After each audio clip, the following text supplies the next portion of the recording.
सोलापूर महानगरपालिकेच्या शहरातील नागरी वस्ती सुधारणा योजनेअंतर्गत अनेक विकास कामांना गती मिळत आहे। त्याचाच एक भाग म्हणून प्रभाग क्रमांक 1 मधील विविध नागरी सुविधांच्या उभारणीच्या कामाचा शुभारंभ करण्यात आला। आदरणीय नेते माननीय विजयकुमार देशमुख मालक यांच्या निधीतून लोकशाहीर अण्णाभाऊ साठे यांच्या 24 या निधीचं रेल्वेचं उद्घाटन आज आमचे आदरणीय नेते करत आहेत। याच्या पुढे येथील जे बी काम राहील, आता पाण्याची लाईन, रस्ते, हे सगळे पुढचे कामं आदरणीय विजयकुमार देशमुख मालक यांच्या त्या नेतृत्वामध्ये व त्यांच्या निधीतून या पुढच्या महिन्यात अजून ते पूर्ण काम होतील, मी एवढं तुम्हाला शब्द देतो।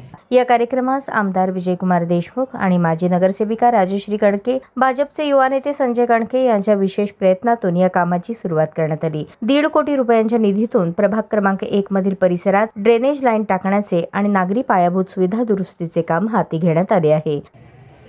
आज प्रभाग क्रमांक 1 चा 5 दिवसांनी मी या भागामध्ये आलो। विकास कामाच्या उद्घाटनाला निवडणुकीच्या प्रचाराच्या वेळी मी या भागातून आपल्या प्रत्येक गल्ली बोळामधून फिरत असताना तेव्हा पिंटू डावरे असू द्या, याडले गादेकर असू दे, सगळ्या उघडे साहेब असू दे, अवघडे साहेब असू दे, सगळ्यांनी घेऊन येणार असताना प्रचाराच्या वेळी माझ्या लक्षात आलं की माझ्या हातून या भागातनं विकास घडला नाही।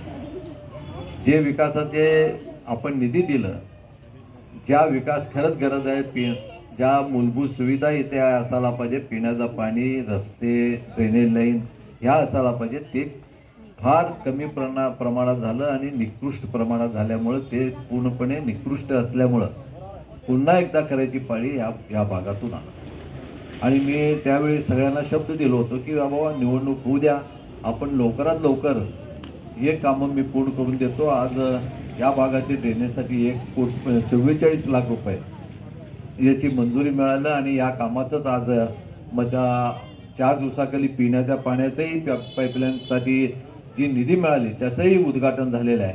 आणि आज या ड्रेनेजसाठी आणि या व्यतिरिक्त हे कामं झाल्यावर ताबडतोब त्याच्या पाठीमागं 1 कोटी रुपये रस्त्याचंही मंजूर आहे आणि तेही कामं लवकरात लवकर करण्यात।